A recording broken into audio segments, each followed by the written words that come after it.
Hey guys, what's up? It's Dean. Welcome to Manful Yoga. Today I've got Chris with Isom Fitness. It's Isom, right? Isom. Isom. I always tell people to put a little ice on it. They always want to say ism, isom. Just put a little ice on it. All right.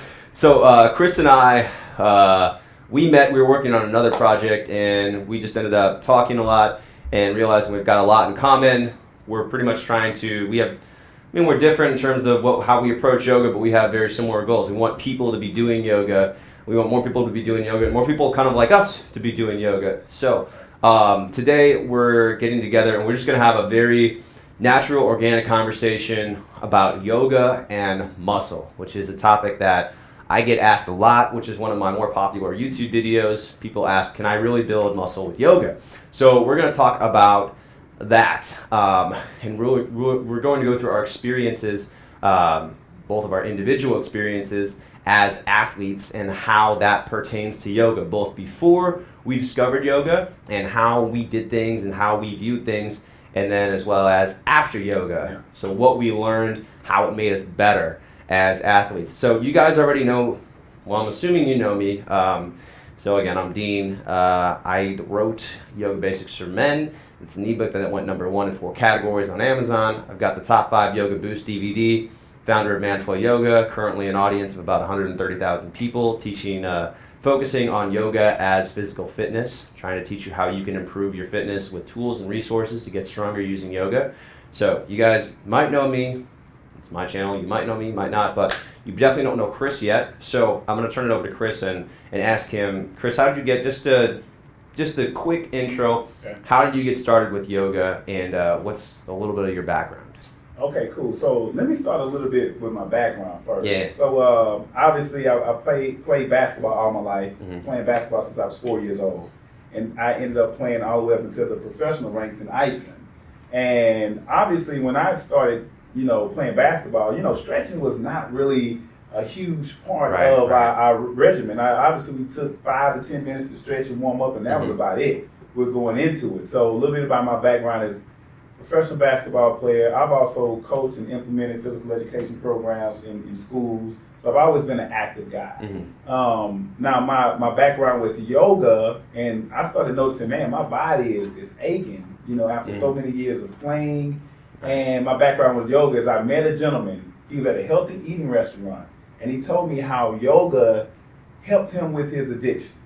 Okay. Right? So he had kind of a drug addiction. Totally different aspect. Totally different aspect. And now I'm taking it from the athletic approach, because in my mind, I'm like, and we'll get to it later, I didn't think yoga was for me, because I needed something that was going to be challenging, more of an athletic style, something that can kind of, give me a little something more than just stretching. That's what I thought it was. Right.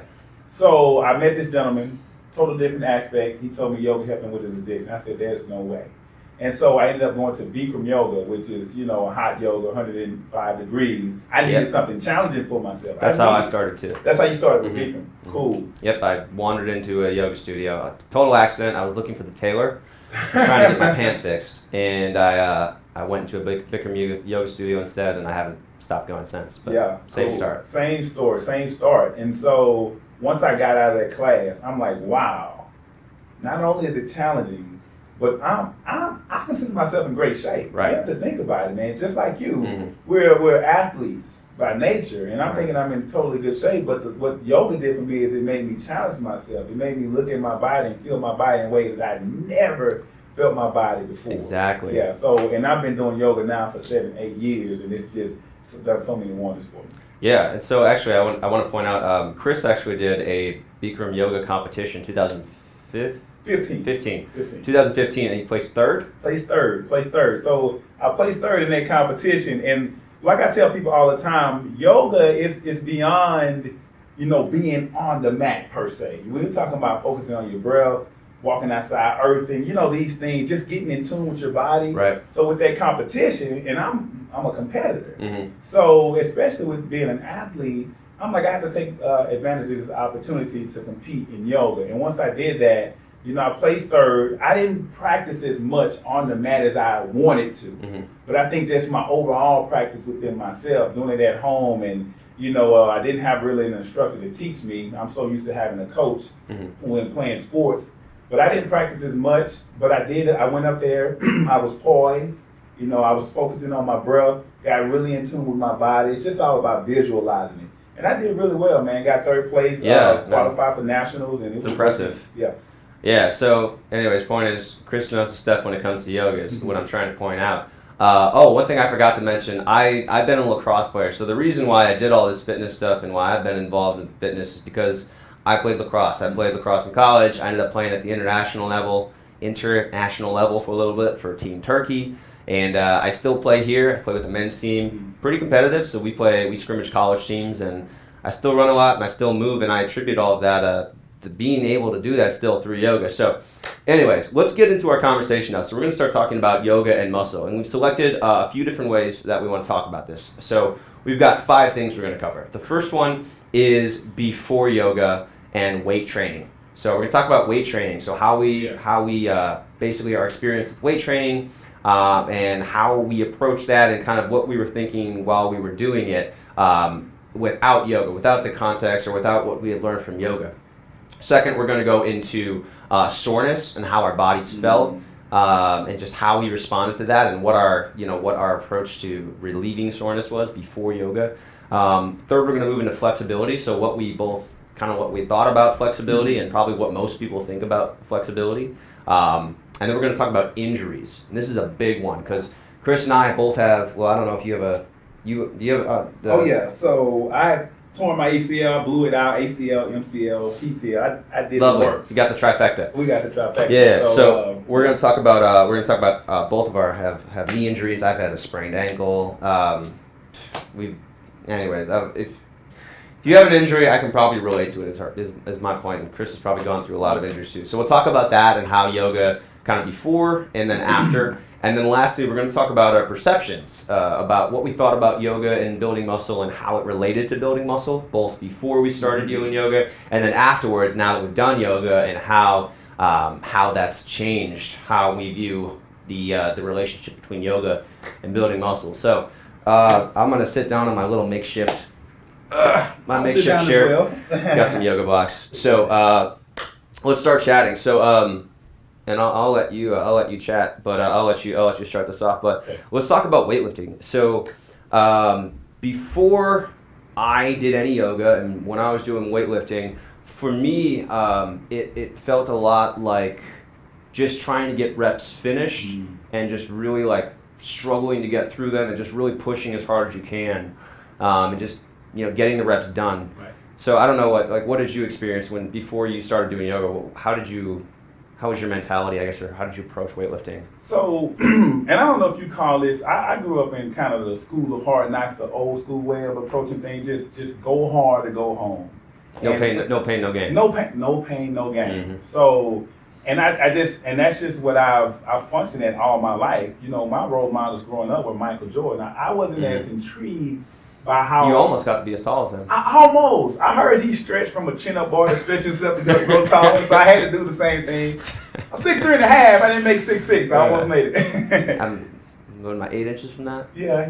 We had to adjust the camera for him. Yeah, we did. It was embarrassing. So yeah, I was always intrigued by how hard he worked, not necessarily how well he played, but how hard he worked. So my weightlifting, it was the same thing. Just lift as much reps as you can, how heavy you can lift. Mm-hmm. And I've been a nationally qualified men's physique competitor. Mm-hmm. So you have to focus on your body. With my modeling agency, it was always body. But I was in my mind thinking the bigger I can get, the more appeasing it'll be. Yeah. But I mean, to be honest with you, I really was not lifting properly because I was working on my larger muscle groups, but not the stabilizers, not the smaller muscles that actually, sustains my body and gives me that body control. So I was working on the larger muscle groups, the physicality of everything, what looks good to the eye. Yeah. But in essence, the more I've done yoga, obviously, I realized, wait a minute, my body's more banged up than I thought. So did you find that you were focusing on certain exercises in lifting and that you weren't doing other exercises? So for me, I noticed that I was doing a lot of bench press, and I did a lot of tricep stuff, I did a lot of bench press, and I really shied away from actually doing weighted squats for a while, which was because for me it was I've got knee problems, so I just don't do squats, which is exactly why you should do squats.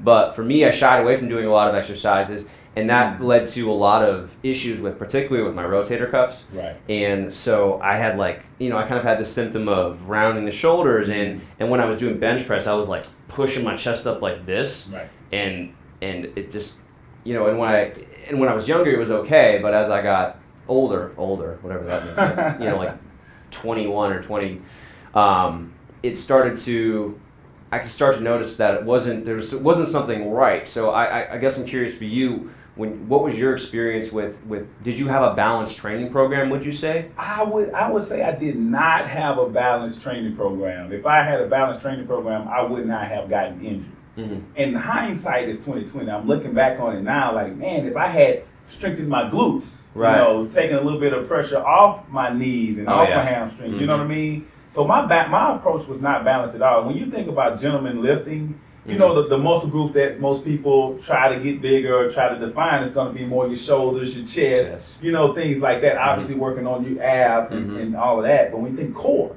right. Initially I was thinking core was just my abs, my six pack, or my 8-pack. The 8-pack. That's true. Yeah. But it's also the transverse abdominal region. It's your obliques, it's your rectus spinae, it's all those things that stabilizes your body. And so if I compromise one and overtrain the other, then there's going to be overcompensation, there's going to be imbalances. And that's exactly why I believe I got hurt initially. I never had a balanced training program. Yeah. Yeah, and you don't really, and we'll talk about this as this conversation goes on, but you also don't really notice it. One, you don't notice it because you're not thinking about it. Right. I guess it's just not something you consider. When you have a mentality where you're just thinking like, I gotta push more, and I've gotta, I might feel a little uncomfortable now, but I'm just gonna keep pushing through this, and I might feel sore today, but I'm just gonna go do my workout anyways, and I might feel some weird kind of grinding in my shoulders, but once I do a few reps, it'll go away. Right, so when you have that mentality, you don't think about your body in terms of, wait, is this the right thing to be doing, or am I being safe here? It's just not something you consider because the mentality is just push and get through it. And can I interject? Absolutely, keep going. So the thing is like you say, and we associating lifting weights and being an athlete with yoga. Mm-hmm. So how I've learned growing up, and I'm sure you've probably been taught the same way, is if you have a pain or injury, this is what they taught us. Mm-hmm. Push through it. Okay. Don't even listen to it. Mm. You know what I mean? And so we just fight through it. You just fight through it and fight through it. And I think with that tutelage or coaching that I've gotten, that was my mentality. I'm just gonna fight through my injury, as opposed to listening to my injury, figuring out why I'm injured. And what can I do to and the reason for that, I mean, we've got, most people in high schools have we've got there's at least, no matter what high school you go to, you've at least got one guy who's, even if it's a math teacher, you've got one guy who's down in the weight room helping kids out and teaching them what he knows about weightlifting. Right. But you don't have an athletic trainer who's versed in physical therapy, or who knows what all the top NFL teams or D1 colleges are doing, and they're not going to say oh, we've got strength training today, tomorrow we're going to work on our mobility. That's just something that doesn't happen. Right. So you think about, all we know is pushing through things and trying to do more reps and trying to get more sets done, and we don't know about that other aspects of fitness that we need to stay injury free. Right. So part of it is we don't know anything about it. It's just this totally neglected aspect of fitness. Right. So I think let's talk a little bit about soreness now. So for me, I just remember before yoga, being sore all the time, and it was this. And it was this metal that you wore. It's I can't. My quads hurt so much I can't even walk. Right. I'm in so much pain. My arms are so tired that I can't even lift my arms overhead. Right. Right. And we didn't really. And for me, I didn't really. I don't know. Did you know about stretching, or did you know how do I get rid of the soreness, or? Listen. So. Great question. Yeah. So growing up, I stretching was not my thing. For me, it's the whole go hard or go home approach. For me, stretching was just it's here. I can do it for 5 minutes. I wasn't taking it as seriously. Mm-hmm. And I just go about my day or go about my practice or going to a game. And when there was soreness that come up. Like you say, we wore it like a badge of honor. Right. Man, I worked hard today. Man, Right. I'm sore. It feels good. It feels great. I mean, it's good to feel sore. It means you did something. Right. But it's also an indication, like, oh, you might need to do something about this soreness before you jump right into that, into that extreme workout that you're about to do. Precisely. And I think how I'm looking at it now, I think, the world, I think we're starting to go toward this journey of yoga and flexibility and stretching and things like that to have those preventative measures to prevent yourself from getting injured. But when I was growing up, I'm telling you, brother, we didn't stretch as much. We didn't that was not the part that we focused on. It was just the usual touch your toes, count to 10, spread your feet, count to 10, the generic stretches. And like I say, it can cost you in the long run if you're not mindful and you're not listening to your body and taking care of your body. Right. So, And also when if you're younger and you're watching this right now, you don't understand what we're talking about. Like when you do understand what we're talking about. But when you're like 16 to 20, say like 22 or like 23 is kind of where like 20. I say 22, 23. Okay, in those ages, you recover so quickly, right? And you can have like little nagging aches and pains, but they don't actually restrict you unless you're doing unless you're working out just an insane amount. You can have those little aches and pains and you can still get through things. But when you start to get older, older still, even in your mid-20s, which I wouldn't consider to be old, right. but like even then, you can start to these nagging aches and pains can start to manifest as something bigger, right? And so it's not until you start learning more about how your body works and learning that these soreness and these little nagging aches and pains can transcend into something greater that you actually start addressing them. Right? And I'll say this, Dean, so speaking of listening to your body and stretching and things like that, we know spring chickens is what my mom used to call it. You're not a spring chicken anymore. That's nice of her. I know, right? Mom. So I was always devoted to say, no, I'm going to do this forever. And I tell you, I kid you not, I'm not sure they say Father Time is undefeated, right? So you're going to get older. We're going to, start having these aches. I used to be able to play basketball all day long or run track all day. But now you have to start listening to your body. And I will say that I would have to say, just from the knowledge that I've gained in some of the injuries, because a lot of my knowledge came from my injuries, I would say I'm a much better athlete now. I'm much better in shape now than I was when I was younger. Right. But it was because I changed some things about my regimen. The things that I used to see people do, the stretching, just the kind of stabilizing exercises. I really was like, they're not working hard enough. They need to do more. Right. That was my mindset. But now that I'm looking back on it, I find myself doing those same balancing exercises.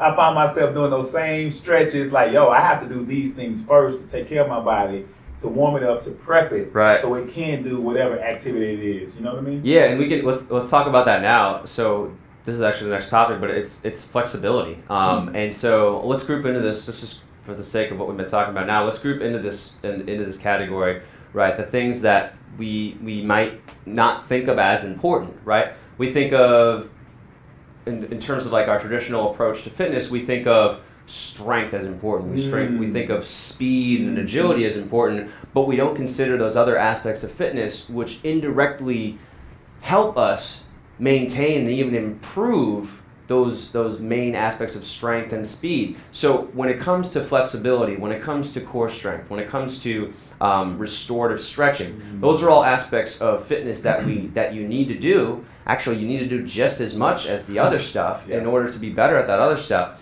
but you just don't think about it. So like for me, like flexibility, and this is like what everybody thinks, right? Every guy thinks like flexibility, like I'm not a girl, I don't need no stretching, I don't need no flexibility. Like you sound like me, man. Yeah, like you don't think about flexibility as like, well, I'm a man and I want to be like strong and like, well, yeah, you're gonna be a really sexy, strong guy when you can't lift your arms overhead and you like have to like walk like you're in a box.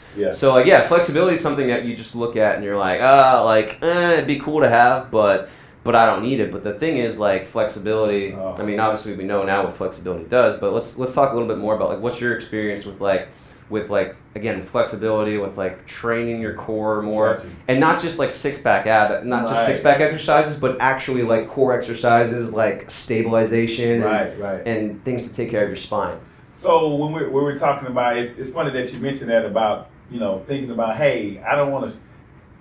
The misconception, first of all, like how ignorant was I? Like stretching, that's for the ladies or that's for the girls. I mean, everybody. That's an essential part of your everyday activity. So as you can see, how naive I was back then. Obviously, I've learned my lesson through a lot of injuries, but my my background with, like you said, with core, it's so important. Balance is so important, y'all. It's so important because you got to think about it. If we're just training for our abs, I mean, it's not so many times in a day that we're going to actually be doing this motion here. You get what I'm saying? Yeah, functional fitness aspect. Yeah, so in functional fitness is perfect because you have to think, man, we're sitting down all day. So we have to also think the erector spinae, just even our posture, sitting up straight, and even just focusing on our core right now by sitting up straight. That's one way to stabilize or strengthen your muscle. Or even when you're just doing transverse movements.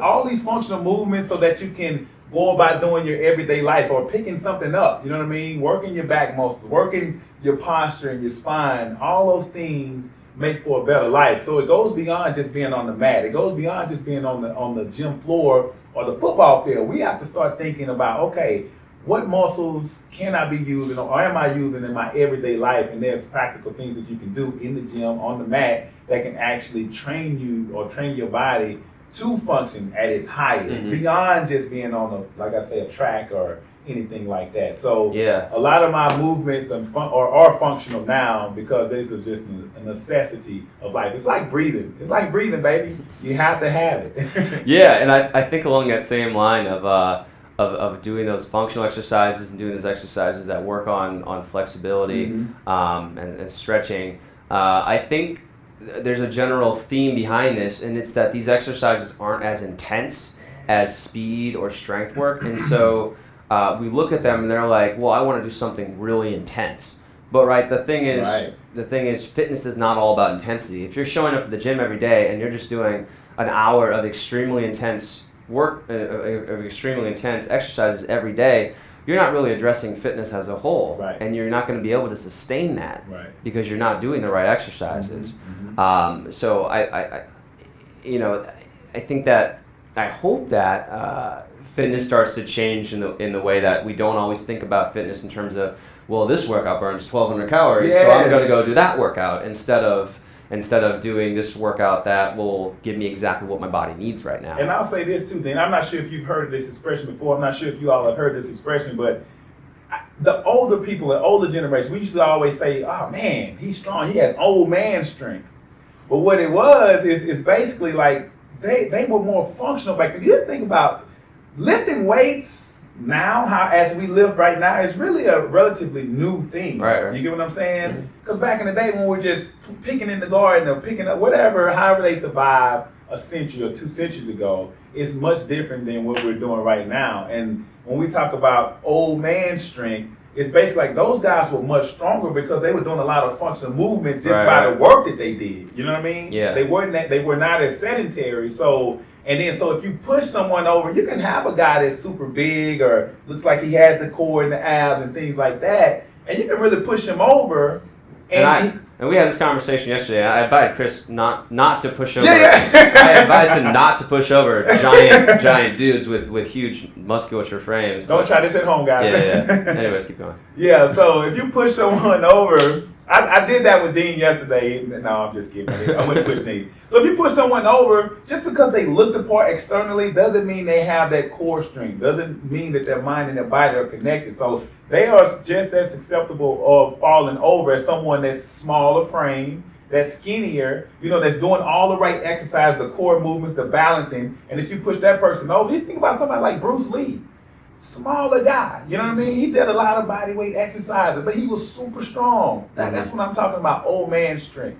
And so you have gentlemen like that, and you also have the other gentlemen that are bigger, but there's other muscles, the stabilizers that you have to work. Your core, it's all the functional movements. You have to incorporate those things because looks great on the outside is not necessarily. You have to also work on those things, the internal workings of your body and your mind as well. Yeah, and so what did I want to? Oh man, I almost forgot. So we're talking about flexibility. We're talking about. You were just talking about functional strength. Yeah. I just lost my train of thought. We mentioned the core. What we got? Functional strength. I can't remember what I was going to say, so we're just going to move on to the next topic. But let's talk about injuries. So both of us. So I'll go through like head to toe, like injuries that I've had, and then you can have your turn. So I've broken 3 metatarsals in my toes, in my feet. I have had a high ankle sprain, which is a really horrible injury that takes a long time to recover from. It took me like 6 months, I think, to fully recover. I've had multiple subluxations of my knee, so which that means your kneecap just decides to come out of its home and just hangs out on the outside, and then you got to pop it back in sometimes. I've had knee surgery. I've removed some of my meniscus. I have had partial rotator cuff tears, so that's like the point where like you can't even lift your arm overhead without it like hurting, or like putting on a shirt really hurts, or you just have constant grinding and popping in your shoulders. Broken my wrists. I've broken most of my fingers. I've had shin splints. What were you doing, man? I don't know. I've been playing sports, being active. So I've had so many injuries, and the more I learned about the body, and the more I practiced, not necessarily yoga, but more so practice more self-awareness and more body awareness, and started really examining my body and learning about how the body works as a whole, right? As an interconnected being, as an interconnected unit or machine. That's when I really started to learn about like, oh crap, well all these injuries are preventable if I'm doing the right things. But I don't know what injuries have you had? Well, man, you had me at the ankle injury, man. Wow. So mine were not as extensive as yours, man. Okay. It's like you just broke your whole body. I had a lot of years to accumulate all those injuries. Yeah. Well, I will say, he's really 80 years old, guys. He had a lot of years. Yeah. So I will say my one major, and that's funny because that's perfect. So my one major injury that I had set off a lot of other injuries, and I think yours may have been came at separate times. So my knee, I blew out my knee. And when I say I blew out my knee, I tore my ACL, my MCL, my PCL. Had a bone bruise. Obviously, they said there was some cartilage damage in there as well. So we're talking about blew it out, man. This is my senior year basketball. We were in the playoffs, and I just blew out my knee. It was going up for a layup, and it goes back to me not working out properly. I was actually working out. You were working out a lot. I was working out a lot. But you weren't doing the right things. Was not doing the right things. But you had no idea they were the wrong things. Had no idea. Right. No idea. And so, I have to owe my improper workout routines to my injury. So I blew out my knee. Boom. Played in college, and it was always a chronic thing. So I had to redshirt my freshman year because I was doing some knee work and things like that. But I'm telling y'all, unlike Dean's, which is still a similar thing, my injuries, all of my imbalances and all those things came from this knee injury right here. I didn't have a proper rehab program, so I was still going out there trying to go hard to go home. And from there, man, from experience, even if you have a proper rehab program, when you're 18 or 19 years old, you don't care. You don't care what they're like. They're like, sit down on your back and lift your leg. I'm like, this is easy. I'm gonna go do some squats. Right. Yeah. You don't do the right exercises because you don't. I mean, when you're young, you're just stubborn and you don't listen. For me, I just don't listen. Yeah. So it took me a long time to actually start listening to people and start doing the right exercises. But anyways, the point is... Did it take you a long time to start listening to people or listening to your body? Because you're like, you know what? I'm getting all these injuries. I'd like to say that there was some character progression involved and that I started listening better to people, but there's also definitely the personal aspect of, man, my body's just not getting better. I need to change something. Right. You know? Right. Yeah. So anyways, my point there was even if you had somebody to teach you, you might not have done it. So. I will say... You're on to me. You're on to me. So listen, I will say that Dean is 100% correct because I actually went through a rehab program. I wouldn't even say it was much of improper, training of physical therapy. I was so ready to get back out there that I didn't fully go through the program, 6 months to a year. And it just caused a lot of imbalances in my body. So after a while, I developed tight hips, my hamstring on my right side, the same side that I injured my knee, it became a lot shorter. So think about this. Now you're playing and you're walking out there and it's just like you're really playing on one leg, to be honest with you. Mm-hmm. You know what I mean? Ankle, I have weaker ankles because of it, because like I say, I didn't stretch and strengthen the muscles that I needed to strengthen, because I was thinking, hey, I'll go out there and do a few squats, some leg extensions, I should be fine.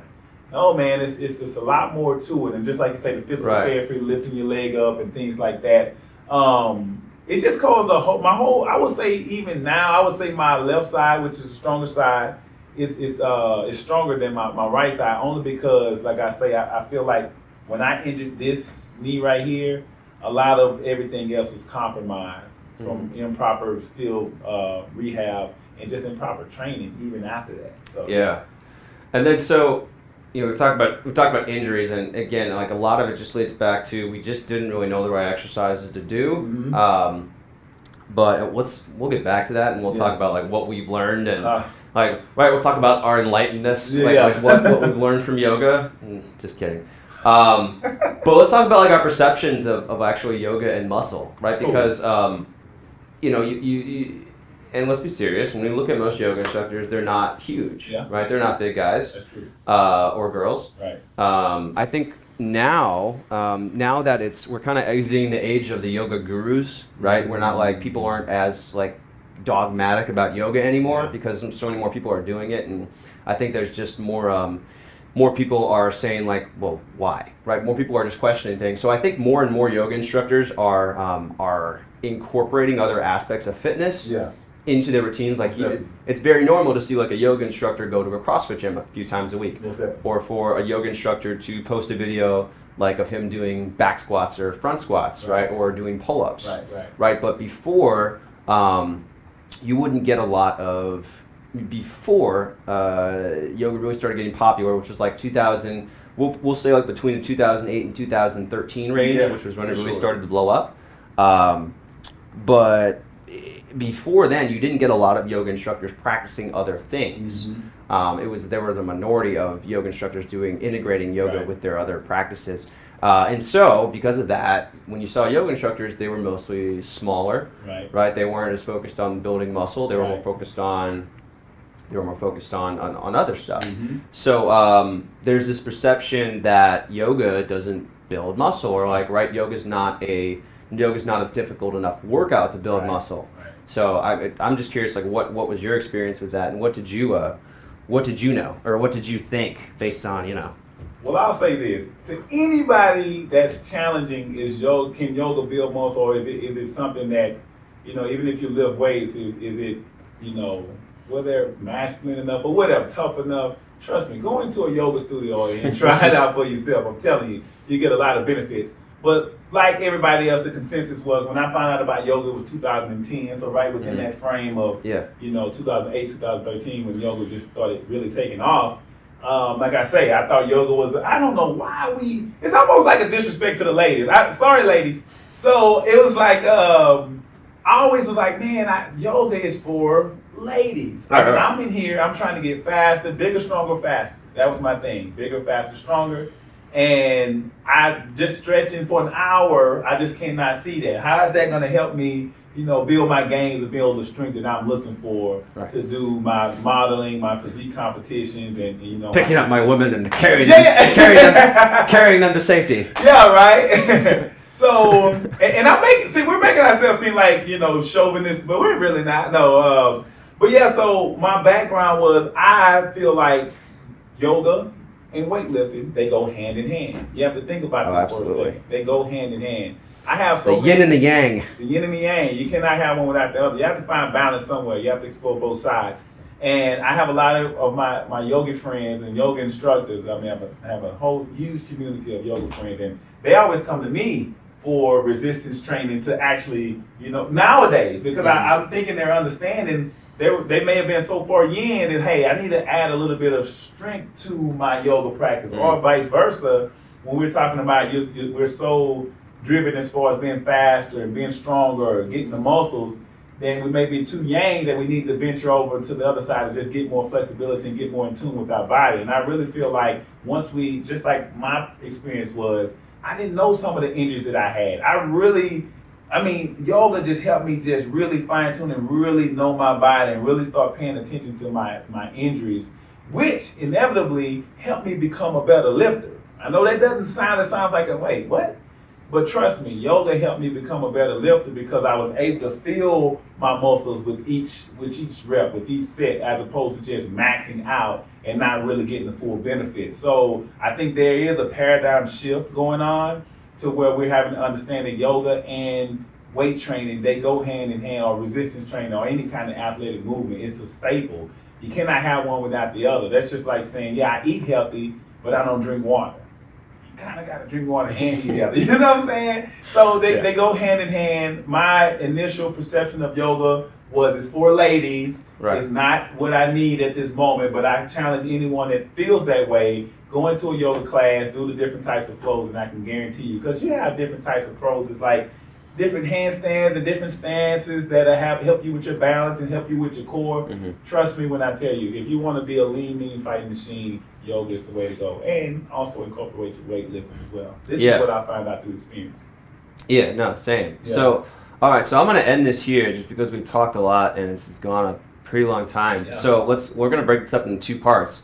So this first section was focused on kind of like what both Chris and I are our experiences and our perceptions as athletes, and particularly male athletes, right, growing up before yoga got popular, and kind of our mentality of push, and just maybe not having, not because of ignorance from the people around us, but just because of, it was not because they chose to be ignorant, right? It was just that they weren't. They were not aware at the time. At least I would feel like the people that coached me or in my environment when I grew up, it just wasn't enough awareness. It was just the reality of the time. Yeah, like that was just what people taught. Right. And it wasn't until, I don't want to put a specific date on it, but let's just say that within the last 20 years, we've shifted to understand that recovery is extremely important and that yoga is really helpful for that. So I hope you found this useful. Man. Yes. Yeah. Indeed. Well, indeed. But also that person. Oh, I hope you guys found it useful. Yeah. So we're gonna do this. We're gonna film another one.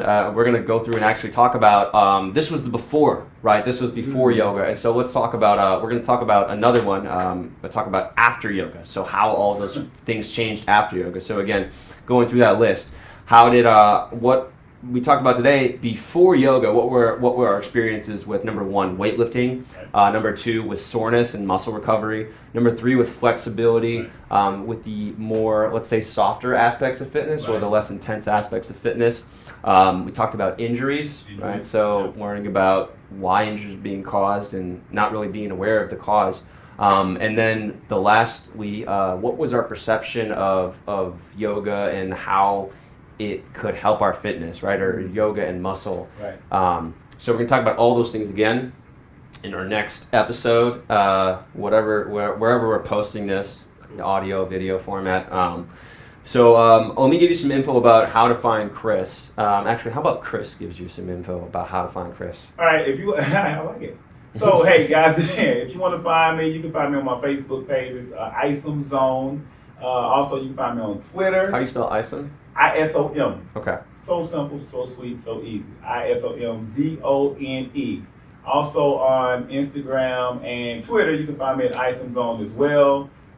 We have my website, IsomZone.com, so you can find me in those places, and that's where I'll be. All right. Cool. All right. Do you have an email list or? Oh yeah. So email list. Here it is. It's www.isomzonefitness@gmail.com.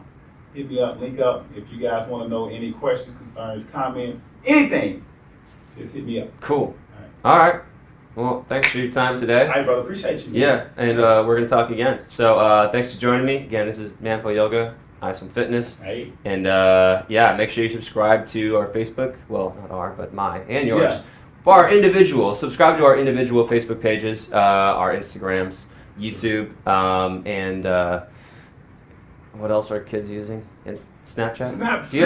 Do you have Snapchat? I don't know how to do it, man. I'm on it, but I'm not on it. You get what I'm saying? I don't have time to do it, so I don't use Snapchat. But everything, I post little tidbits of my life on Instagram stories, so it's just same thing. Hey guys, find me. I'm always posting anytime. So if you guys are on Snapchat, I'm on it, but I'll try to be a little bit on it more for you guys. So check us out. All right, Manful Yoga info, manfulyoga.com, and all of my handles, Instagram, Facebook, YouTube, are also all Manflow Yoga. No spaces, no hyperlinks, or not hyperlinks, but no underscores. All right, guys, we're signing off. Peace. See ya. Thanks for joining me for this workout today. Make sure you subscribe. We put out lots of videos like this on a very regular basis. And to get full access to all of my workouts, my programs, tutorials, and more, head to manfulyoga.com. Sign up for a 7-day trial. It's just $1. Thanks again for joining me, and I'll see you on the next video.